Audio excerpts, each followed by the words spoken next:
तथा उपस्थित समस्त निमंत्रित अतिथिवृंद मो सम्मुखें बसी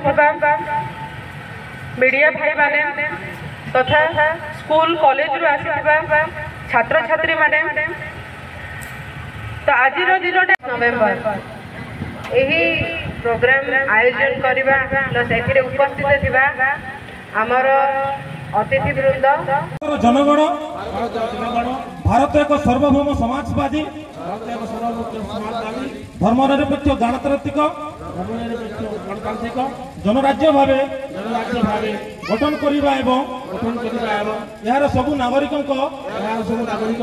निमंते निम्नोक्त विषय सुनिश्चित करने विधिवत संकल्पबद्ध अटू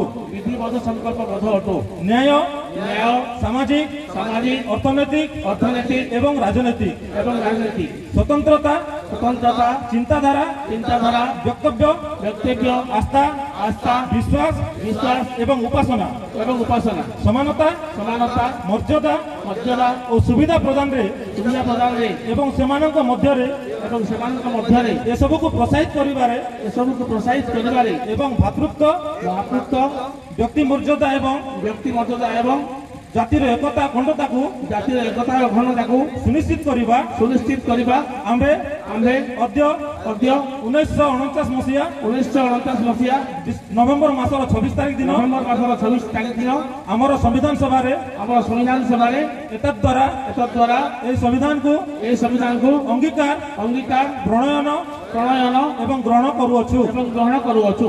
धन्यवाद। जय भीम। जय संविधान। जय संविधान।